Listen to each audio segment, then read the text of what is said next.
everybody, welcome back to my channel. If this is your first time here, my name is Christine, and if you're liking what you're watching, please make sure to hit that subscribe button down below, join our Glitz Squad, and come hang out with us on the weekend. So today I am here with a tag video. I figured this would be a fun little video to give you guys a little bit of insight into yours truly, and I've also seen this floating around on YouTube in the teaching community. I do follow a couple of teachers here on YouTube, and I figured I would do my own take on it because, believe it or not, once upon a time ago I was a teacher, preschool teacher might I add. So this is gonna be my own fun little spin on this tag, and I hope you guys will enjoy it. So without further ado, we're gonna jump into the questions. I have them all here on my phone, so let us begin with question number 1, which is, did you always know you wanted to become a teacher? If not, when did you decide to become a teacher? I did not always know that I wanted to become a teacher. I don't think I started even giving it a thought until high school. Around that time, I was, helping out at my dance studio. I was like a student teacher at my dance studio, like helping out the little kids like with their dance routines, and I would help them out at recitals, and that was really fun. I think I started doing that actually in 8th grade. And then I continued doing it all throughout high school while I was doing my own dance classes, and also I've started volunteering at my district's summer program. We have like a summer school program for kids with special needs, so I did that for a couple years as well. So I could say that that's probably what inspired me to become a teacher. Yeah, I did not always know that I wanted to become a teacher, and if I had to like pinpoint an exact time or year that I actually started playing into that thought of becoming a teacher, I would probably say about junior year, 11th grade. Interesting little fact. Question 2, what was your major in college?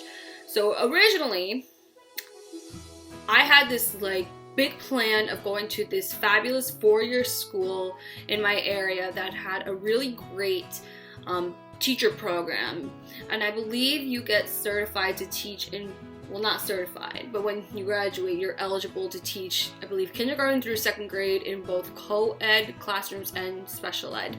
And that was like my dream. Like originally I had the intention of going into teaching to be like an early intervention person, like helping out with young children with special needs. That was the dream. It did not pan out that way. I ended up going to a 2-year school where I got my associates in early childhood education. I believe there were 2 different degrees that you could get. I got the AAS degree, which I believe is the one where you finish school and you're ready to go into the field. The other one, I think, is like if you wanted to continue your education. I don't know. By the time I was done with the 2-year program, I was like, okay, I'm done. I'm not going back to school. I'm good with my 2-year degree, and let's go to work. Question 3, what kind of requirements does your state have for teachers? Did you have to do observation hours, student teaching, etc.? So I live in New York, and I know the requirements to work in a daycare setting are you need to have a high school degree or GED equivalent. You need to be at least 18 years old, and they want you to have experience with young children. As for observations and student teaching, I did have to do both. I remember when I first started the program, like in EDU 101, 102, 103, we were doing a lot of observations, and we would go out to schools for at least 2 to 3 hours, maybe even 4. And while you're there, you obviously have to take notes and then go home, write up your essay on whatever the professor wants you to talk about. Student teaching actually wasn't too bad. The way the school did it is that you would go out to the seminar to work with a collaborative teacher to do your lesson plans over a consecutive school year. So they broke it down into half and half.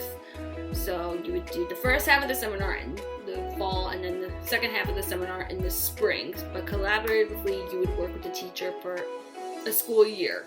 So you would go do your lessons, And I also remember that our professor would come to observe you do a lesson, and I remember being so stressed out on those days because that's like when you have to impress this professor, because obviously if you don't pass her class, you're not going to graduate. I think she was the only person who taught this class in the whole college, at least at the location that I went to. But yeah, it was very intimidating and it would be very stressful, but obviously I did well because I graduated. Hey, so we got through it and it was okay.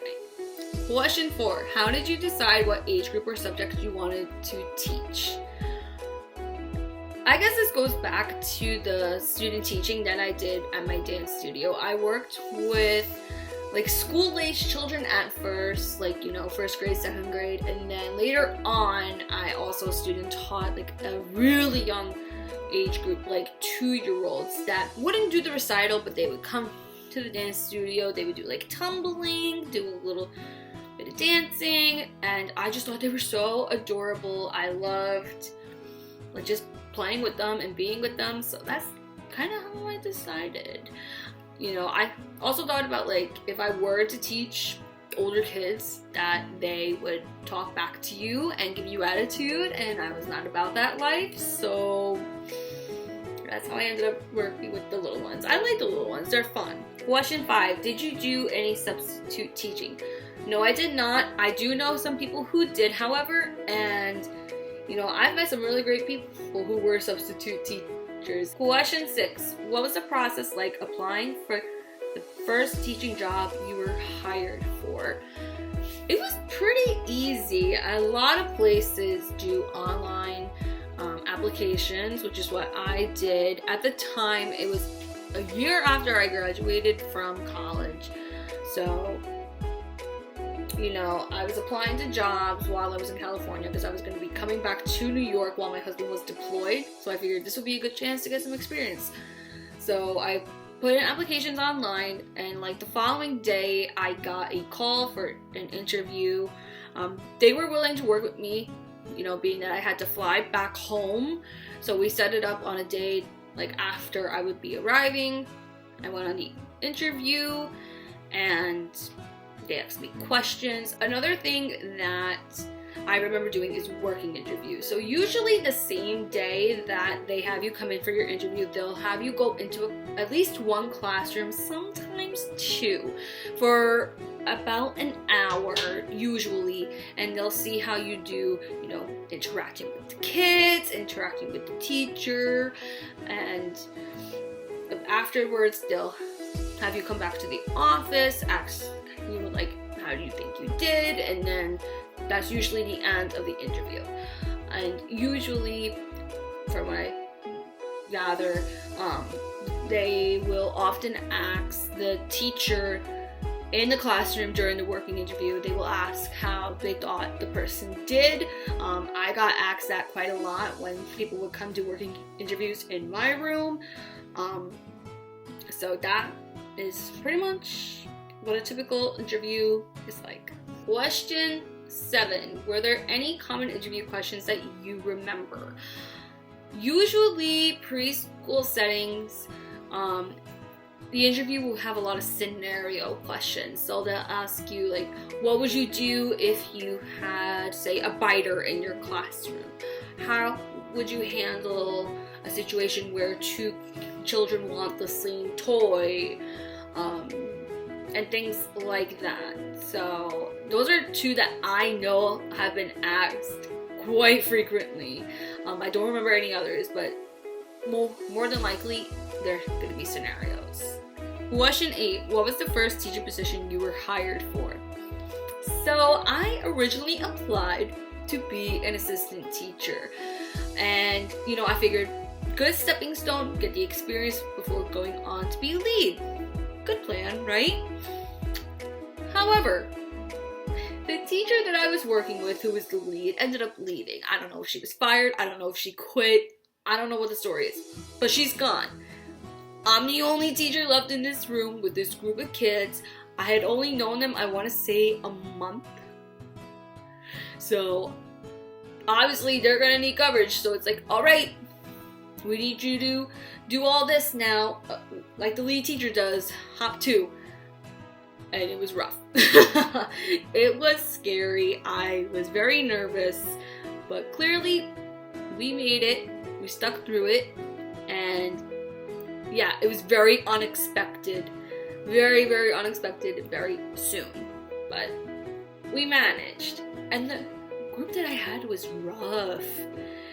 They were a tough group to handle, but rest assured, we made it. We survived. Question 9. What did you feel prepared for on the first day of your first job, and what did you feel unprepared for? So I obviously felt prepared to jump in and help out as needed.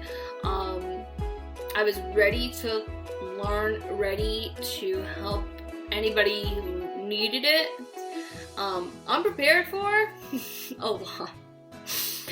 I was unprepared for all the behaviors. Oh goodness. There were so many behaviors, especially in the group that I had to teach. I was not prepared. She wasn't ready! And lastly, question 10. Any other advice?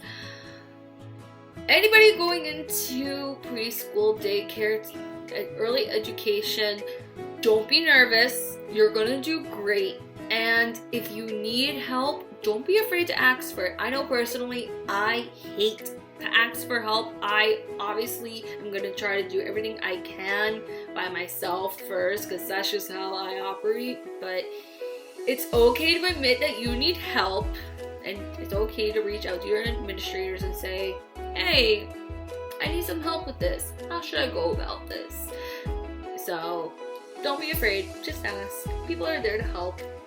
So thank you for watching my How I Became a Teacher tag. I hope you all enjoyed it, and stay tuned for some more videos. And again, if you are not subscribed, please hit the little button down below. It would mean the world to me to have you join our Glitz Squad and coming out on the weekends. And I'll see you all next week with a new video. Bye!